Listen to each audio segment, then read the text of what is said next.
I'm going to show you how to run intercoder reliability using MAXQDA.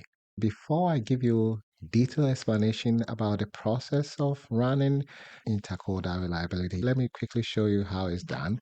So first you have to activate this transcript here under set, right? And also you have to activate the codes that were used. In this case, these are the codes that were used by two coders, right? So you go to Analyze and then you click on Intercoder Agreement and then you select the coder 1 and coder 2 here. So you see here the coder 1 here, coder 2 here, and then you make sure that this is checked. You have activated the document that was analyzed by the two coders and also activated the codes that you want to use. So you have to check this one. And then our interest is the last option here, which is overlapping codes. You have to make sure that this one is activated. This one is checked only for coded codes and click on OK. And this is what you're going to get. So this is the first table that you're going to get. It gives you all the codes and then whether there's an agreement or not. This is what it's going to give you, and it gives you the percentage of agreement, which is 18%, which is very low, right? So the first question that you may want to address is what is intercoder reliability, right? Intercoder reliability is the level of agreement between two or more coders in terms of how they apply a specific code to a specific segment of the data, right? So is there any agreement in terms of how coders apply a specific code to a specific segment of data? In order to make things right in terms of running intercoder reliability, first you have to have a code book. A code book should contain all the potential code that you're going to use to code your data, and also the definition of the code, an example, and also sometimes you can also include inclusion and exclusion criteria. What should be coded and what's not to be coded, right? And the code be used by the coders to help code the data, right? The second thing is that they should code the same document. So if you are code, you select one of the documents or one or two of the documents and the two coders codes, and then you can run the intercoder reliability. So before you run intercoder reliability, you should have a code book which is going to be used by the coders, and you should also have a document or a transcript that should be coded by two or more coders, right? Now, in terms of the setup in MaxQDA, how are you going to do it? So there's the first option in terms of the setup. So first option is to allow all the coders to code on the same project, right? So that you'll be able to run intercoder reliability agreement, right? So in this case, let's assume that I'm the second coder, right? So this project is done by the first coder. Before I open the project, I indicate who is the user. So maybe I will type Philip. I'm the user. And then I open the project, and then I make sure that I import the transcript that I want to code. So let's assume that the first coder has coded maybe the P1. So I have to also import P1 transcript and code that information. You are not coding it on this transcript, right? But you're going to import the same transcript and code it separately in this one. So how do you do that? What you have to do is going to import transcript, and then you choose the second, and then you're going to import the transcript that you want to code. So I'm going to import a P1 transcript. And you see here that P1 is 2 now, right? The first one is the one that has 12 significant information that has been coded. The second one, which is one that we imported, have 0 significant information. So this is the one that you as a second coder, you're going to code, right? So you go ahead and code based on the code book. Let's assume that these are the list of code that I want to use, right? So I go ahead, and if I see information here that is significant, I just select that, and then I can drag and drop into that code, right? if I see this as significant, I drag and drop into the existing code, right? So that's what you're going to do as a second coder, right? So that is what you have to do. That's the first strategy that you can do. So let me show you the second strategy. Let me try to delete this one and show you the second strategy. So the second strategy is to import. Let's say the person has used MAXQDA to code a specific transcript and has sent you the MAXQDA project, right? So you can import it here and merge that information to this place so that you can run intercoder reliability. So let's assume that this is the one that the second coder sent to you, right? And the second coder has coded participant 1, or P1. You have to import this one and merge it into your project so that you can run intercoder reliability, right? So what do you have to do? You have to first indicate the document that was coded by the second coder. So you see here, at first it was P1, right? The person sent it to you like this. So this is the one the person coded that we're going to use to run the intercoder reliability. So you have to indicate here coder 2. The reason why you have to do that is that if you don't do that and you import it and merge it, the coder's codes will be merged into the document, existing document. You want to have a separate document so that you can compare and run the intercoder reliability. So that's why you have to rename it so that it will be very different from the one that you have in the coder 1, right? So now that you have renamed it, we can close it and then let me open the first coder. So this is what you have coded. So you have to merge the one that the second coder sent you into this. How do you do the merging? So let me show you how to do that. You go to home and then you see that here it says merge project. You click on that and then you look for the project. This is what the coder 2 sent to you. So you can select that and click on open. And then you see that that information is about to come here. You click on OK and then click on OK.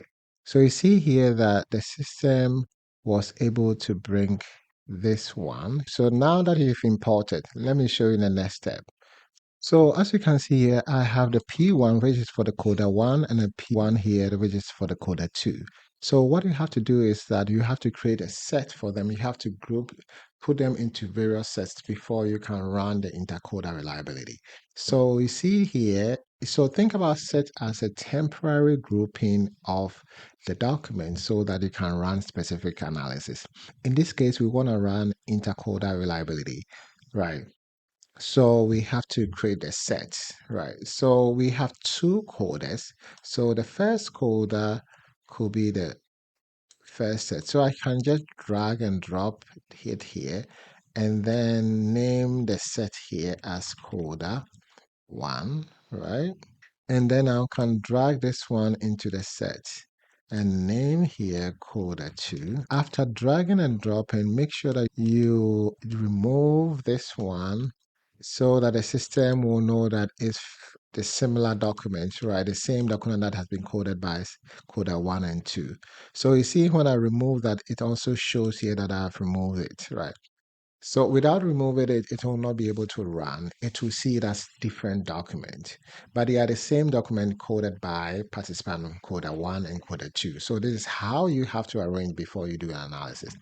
And as you can see here, these are the codes that were applied to the transcript, right? So the next step is to activate the document and activate the codes that you want to use to run the intercoder reliability. So what you have to do is click here to activate the coder 2 and coder 1 document, and then select the codes that you want to use to run the intercoder reliability. So these are the codes I want to use to run. These are the codes that the coders use to analyze or code the data that was given to them. And then what you have to do is that you can go to analysis, right? And then you click on intercoder agreement. And here is where you choose coda 1 and then you choose coda 2 because you are comparing that. You see here only activated documents, right? We are just focused on only the one document that we have activated. So there are three options in terms of running intercoder agreements. The first one is code occurrence, right? This one focusing on whether two coders or both coders use the same code in the document, right? Do they use the same code in the document? And then the second option is, do they use a specific code? How many times? How many times did both of them use a specific code, right? Which is called code frequency. And the last one, which is the most important thing that you have to look at, is the overlap, right? In terms of the application of a code, in terms of the area in the document, how much do they overlap, right? Do they apply the same code to the same passage in the data? That is what the segment overlap is. But you can also run all these things, but what is important is the segment overlap, and this is the one that we are interested in. Right. So you go here, we choose this one. Normally, the segment overlap, you will see 90% there. So 90% is too high. If they overlap, let me bring back the PowerPoint. So if they overlap 65%, then it's good, right? The default threshold is 90, but we're going to change it to 65 and above, right? So now I indicate 65 and then click on OK. So when you click on OK, this is what you're going to find. It's going to give you two tables. They are quite similar. The first one is the most important one. So as you can see here, it gives you all the codes that were used and whether there's an agreement or not. The first four codes, there were disagreement. You can see one means that they disagreed one time. And then the second one is also one. Two means that there are two disagreement in terms of application of the code using this code to code. So there's two disagreements that can be attributed to this code. There's also two disagreements. There's two disagreements. So this means that there were two places where they all apply the same code at the same region or passage, right? So that is means two. And 18 here, it just shows that they have 18% of agreement. How do they get to 18? Is I think 2 divided by 11. So 2 divided by 11 will be 18. So there's 18% agreement. The second one gives more detailed, as you can see here. Being a young physician was used by Coda 1, right? The Coda 1 also used the same one. So it uses one two times. So you apply, but Coda 2 did not use it. Here too, Coda 1 used it one time, Coda 2 used it another time, but they were not agreement. Although, so there's a two disagreement here related to the having long hours. And you can see here, having numerous work-related tasks, they all use it and they apply the same place, right? They did that two times. And this one, less time for themselves and family, was applied one time by Coda 1, but wasn't used by Coda 2. So this is show you how the code was applied and whether they agree in terms of the area that they applied. If you want to know the Kappa coefficient, you click on this one and it show you Kappa coefficient. What you should be interested in is this number here is 0.08. This means that the agreement is very low, it's not acceptable, right? So normally when it's 0.6 and above, then it is an acceptable agreement, right? But when it's 0.5 and below, then the agreement is not good. So what do you have to do when the level of agreement is not acceptable? What you have to do is to meet with the second coder and have a discussion and see how the code was applied and then why there's differences, and then make adjustment to the code book so that you can use it to apply. And if this one is not helpful in terms of the numbers, what you can do is that there's a second option which is called collaborative coding. The collaborative coding, we don't use numbers anymore. What we use is the two coders meet and decide on the kinds of code they have to use, and they define the codes, and then they are given a sample of the transcript for them to code the data separately, independently, and then they come back and see what they have in common, and then have a discussion about why they apply this code to this segment of data, and then based on the discussion, they agreed on a specific code that they have to use, and then they go ahead and code the rest of the data. It's collaborative, right? Because they have a discussion and then make some changes. They don't focus too much on numbers like intercoder reliability.